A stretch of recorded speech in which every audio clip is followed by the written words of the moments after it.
अब्दुल कलाम की एक पंक्ति है, winners don't do different things, they do things differently. और ये जो पंक्तियां हैं हमारे बीच कोमल मौजूद हैं, उनके लिए सटीक बैठती हैं। इन्होंने विवेक विद्यालय में दूसरा स्थान प्राप्त किया है और इनका 88.4% है। इनके मार्क्स आप सुनिए, maths 95, physics 91, chemistry 88, computer science 88, English में 81 है। इनसे हम लोग विस्तार से बात करेंगे क्योंकि आज इनका हम लोग बहुमूल्य समय प्राप्त किए हैं। कोमल, आपका स्वागत है।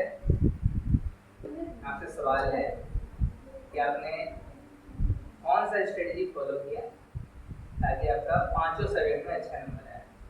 आराम से बताइए। सबसे पहले हर एक सब्जेक्ट में जब भी आप कोई चैप्टर स्टार्ट करते हैं उसका बेस फॉर्म करिए, उस टॉपिक को अंडरस्टैंड करिए।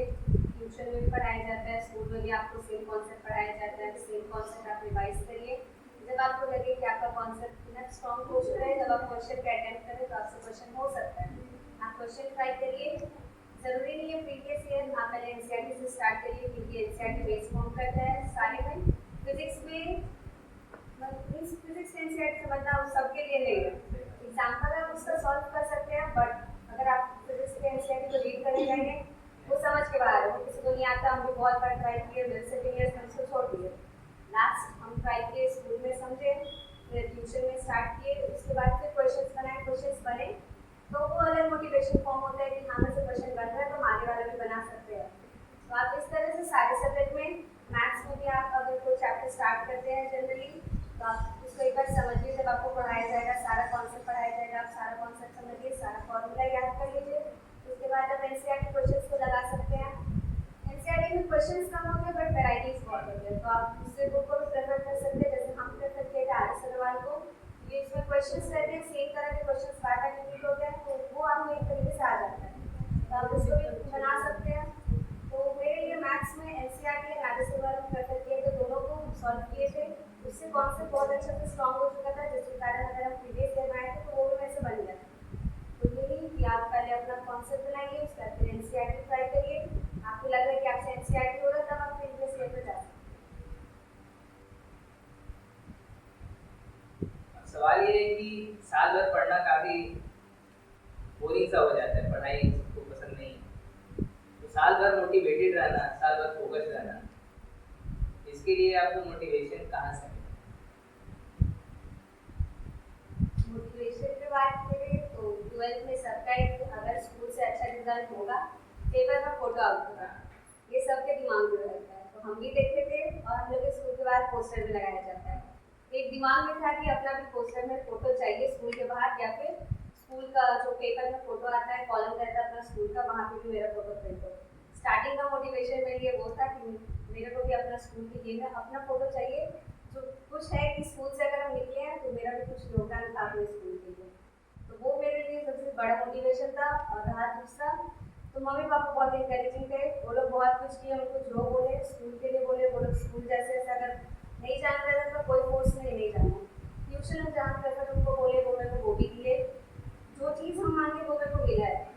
अगर उसके लिए हम उनको कुछ ना रिटर्न करें तो ये हमारी गलती है। वो सबसे पहले था कि उनको कुछ देना, ठीक है। और दूसरा मेरे लिए वो स्कूल वाला फॉर्म कुछ करना है, जिसके लिए स्कूल वाला मेरे को बोले कुछ था अपना। बहुत बढ़िया। और कोचिंग में भी आपका फोटो लाया अब सवाल ये है कि विवेक विद्यालय में आप क्लास करती हैं, कोचिंग आप ज्वाइन की, हमारे यहाँ पढ़ रही थी, फिर घर में भी पढ़ना है, तो कोचिंग, स्कूल और सेल्फ स्टडी तीनों को बैलेंस करना कितना मुश्किल था, आपको कैसे कर पाए? तीनों को मैनेज करना कभी कभी हेक्टिक होता था, हर दिन करना उतना भी ये नहीं। जैसे सुबह सुबह स्कूल गए, स्कूल से आए, थोड़ा देर रेस्ट करके ट्यूशन हम लोग को हुआ करता था, क्योंकि 3 घंटे जनरली चलता था। उसके बाद फिर घर जाते थे, वहाँ भी सेल्फ स्टडी किए। जैसे कि अगर कोई कॉन्सेप्ट पढ़ाया गया उस पर बेस्ड होमवर्क होते थे, या फिर क्वेश्चंस बनाने होते थे क्वेश्चंस बनाते थे, या फिर लगता कोई कॉन्सेप्ट भूल गए हैं तो उसको ब्रश अप करने के लिए से पढ़ना पड़ता था।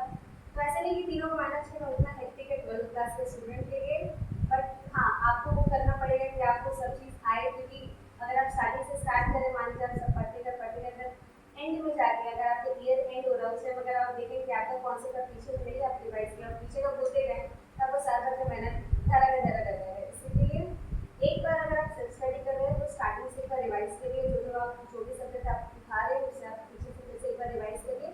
शॉर्ट नोट्स टाइप में कुछ बना के रखिए, शॉर्ट नोट्स के हिसाब से जैसे मैथ्स में फॉर्मूला लिख सकते हैं एक जगह, केमिस्ट्री में ऑर्गेनिक हुआ तो आप उसके लिए नीड रिएक्शंस लिख सकते हैं, या फिर जनरल जो भी एनसीईआरटी में रिएक्शन से हुआ एक जगह नोट करके रख लीजिए। इनऑर्गेनिक के लिए बोलेंगे हम लोग ने पीक लॉग और ये सब जनरल में रिवीजन वाला चैप्टर का कोर्स हम लोग ने डिलीट था।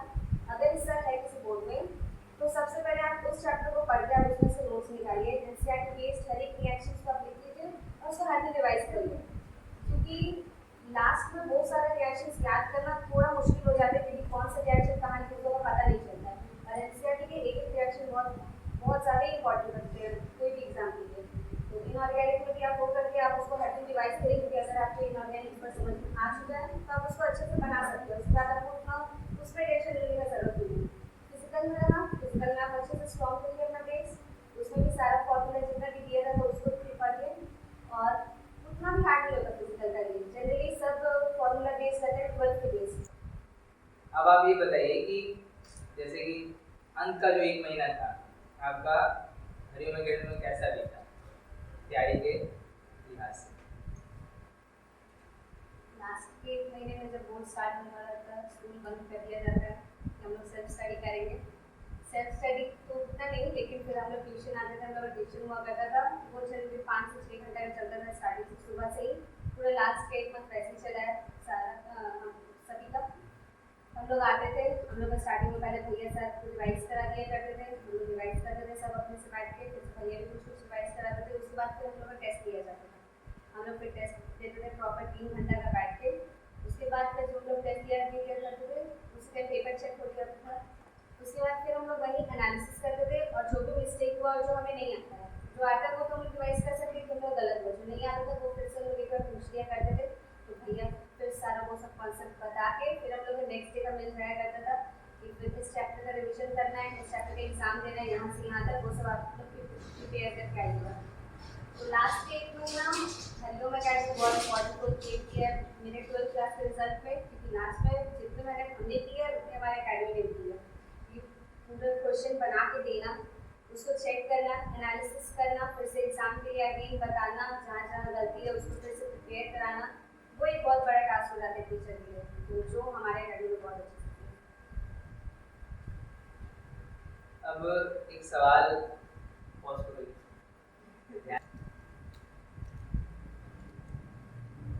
हाँ, एक लोगों का कहना है, ऐसा माना जाता है कि हरिओम एकेडमी में एक ही टीचर तीनों सब्जेक्ट पढ़ाते हैं, तो आपका क्या अनुभव रहा है तीनों सब्जेक्ट पढ़ के? क्योंकि टीचर्स हमारे यहाँ सारे हैं और जरूरत के हिसाब से वो क्लास भी लेते हैं, लेकिन ज़्यादातर हिस्सा हमको ही लेना पड़ता है, तो आप अपना अनुभव बताइए कि ये तीनों सब्जेक्ट एक जगह हो जाना, एक ही टीचर पढ़ाना, इसके बारे में आप क्या कहेंगे? ऐसा जनरली वो हम भी सुने, यहाँ के टीचर सब एक ही टीचर तीनों सब्जेक्ट पढ़ा देते हैं, तो कहीं ना कहीं कुछ कुछ रह जाता है। अब सब टीचर एक तरह के एक्सेलेंस हासिल कर ले ऐसा हो नहीं सकता, क्योंकि तीनों सब्जेक्ट में तो ऐसा नहीं है। लेकिन अगर हम बात करें अपने 12th क्लास में, तो मुझे जितना चाहिए था उतना मेरे टीचर प्रोवाइड करने में सक्षम थे, तो उतना मेरे ख्याल से अगर वो है तो उनके आगे वाले लेवल से मुझे कोई मतलब नहीं है। अगर वो मुझे अच्छे से पढ़ा सकते हैं, मेरे नंबर भी आ रहे हैं, अच्छे मार्क्स भी आ रहे हैं, अब मुझे जितना चाहिए as a 12th class student में मुझे मिल भी रहा है, तो मुझे उसमें दिक्कत नहीं है। तो हमें चंदन भैया ने तीनों से पढ़ाए, फिजिक्स केमिस्ट्री मैथमेटिक्स तीनों पढ़ाए। स्टार्टिंग में कोई और भी पढ़ाते थे, मैथ्स दीदी पढ़ाती थी, बट एंडिंग में हमारे 12th में पूरे सेशन में तीनों सब्जेक्ट हमारे पास एक ही पढ़ाए हैं। तो ऐसा नहीं है कि हम कोई कॉन्सेप्ट छूट गया हो, या फिर अगर मान लीजिए उनसे छूट भी गया तो हम लोग पेपर रिवाइज करा देते थे, बोलते थे ये छूट भी चुका है भैया, फिर से उसको हम लोग अगेन हम लोग को समझा दिया करते थे। अगर किसी टॉपिक में रह गया, जैसे हम लोग को नहीं आया समझ में, तो फिर से हमारे बैच वाले सब पूछ के भैया उसको 3 से 4 बार अगेन रिवाइज कराते थे। तो वैसा कुछ नहीं है कि तीनों सब्जेक्ट एक ही टीचर ही पढ़ा सकता है। अगर तीनों सब्जेक्ट हम लोग पढ़ सकते हैं तो तीनों टीचर पढ़ा भी सकते हैं एक सब्जेक्ट में, तो वैसा कुछ नहीं है। अगर आप भी पढ़ सकते हैं, वो भी पढ़ा सकते हैं, तो आप भी अपनी तरफ से थोड़ा मोड़ा एफर्ट डालिए कि भैया जितना पढ़ाए हैं उसके बेस पे हम अपना कुछ करें, क्वेश्चन लगाएं, नहीं लगेगा तो ये करें।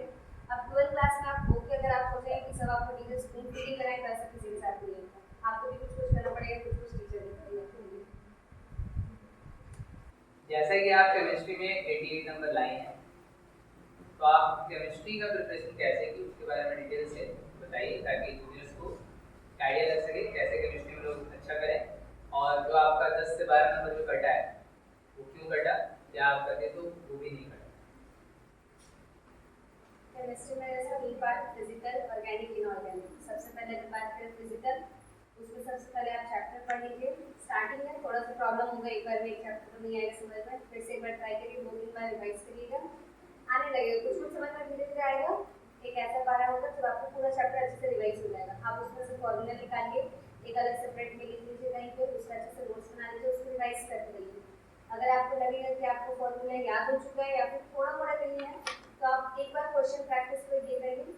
क्वेश्चन में आप अप्लाई करिए कैसे आप फॉर्मूला लगा सकते हैं, उसको फॉर्मूला लगाइए, जहाँ पे दिक्कत हो रहा है फिर से वो वीक पॉइंट को आप सॉल्व करने की कोशिश करिए।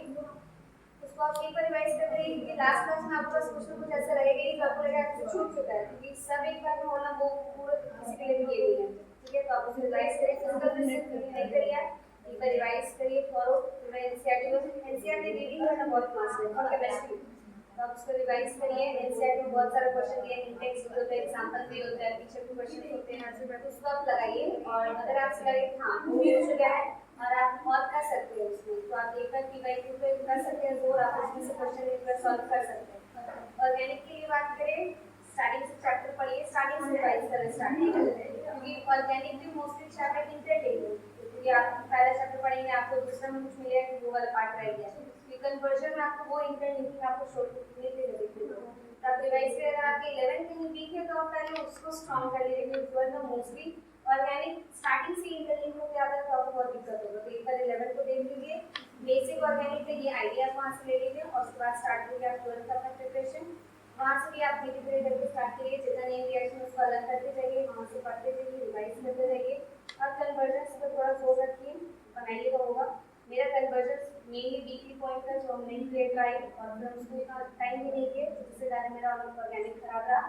लेकिन मेरे लिए अगर आप लोग वो अलग करेंगे अपना ऑर्गेनिक में जनरली कन्वर्जन पर ध्यान देंगे, कैसे कैसे मेथड ऑफ प्रिपरेशन ये सब करिएगा, तो ऑर्गेनिक डेवलप हो सकता है। इनऑर्गेनिक के लिए मोस्टली उसमें रिविजन आपको बहुत मेन है। आप सबसे पहले इनऑर्गेनिक के लिए आप एक बार रिवाइज करिए, क्योंकि उसमें समझ में लायक बहुत सारी चीज़ होता है।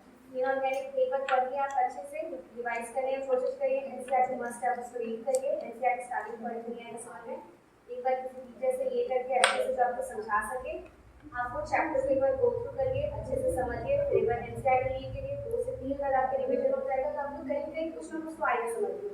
उसके बाद फिर वहाँ से आपको जो लग रहा है ये मेन पॉइंट है, ये एक्सेप्शन है, जैसे इनऑर्गेनिक ज़्यादातर एक्सेप्शन उसका रहेगा, एक्सेप्शन आपको मिल रहा है, देन फॉर्मूला अगर आप अच्छी चीज़ का मिल रहा है, कन्वर्जन बोल रहे हैं एक्सेप्शन वो सब आप एक जगह करके प्रिपरेशन होता है किसी भी चीज़ का, फिर से एक रिएक्शन भी होता है, इनऑर्गेनिक वो आप एक जगह लिख लीजिए और उसको रिवाइज करते रहिए। और अगर नहीं भी तो मंथ में एक बार आप इनऑर्गेनिक को फिर से स्टार्टिंग से रिवाइज करके, जैसे वो कॉन्सेप्ट बेस्ड है आप उसको रिवाइज कर सकते हैं। बढ़ना जनवरी में आपको जो मिला है एनसीईआरटी से, आप उसका अपना खुद का नोट्स प्रिपेयर करिए, उसको रिवाइज करिए। इनऑर्गेनिक को मोस्टली अपने काम देगा, ये तीनों आप जोड़ के अपना पहले रिवीजन कर लीजिए सब, एनसीईआरटी को अच्छे से गो थ्रू कर लीजिए, क्योंकि 12th बोर्ड्स के लिए एनसीईआरटी मस्ट है, उसको कर लीजिए। उसके बाद फिर आप पीवाई शुरू कर सकते हैं। इन दोनों को करिएगा, आपको बोर्ड्स बहुत अच्छा हो सकता है। कोमल को हम लोग भविष्य के लिए शुभकामनाएं देंगे, भविष्य में और आप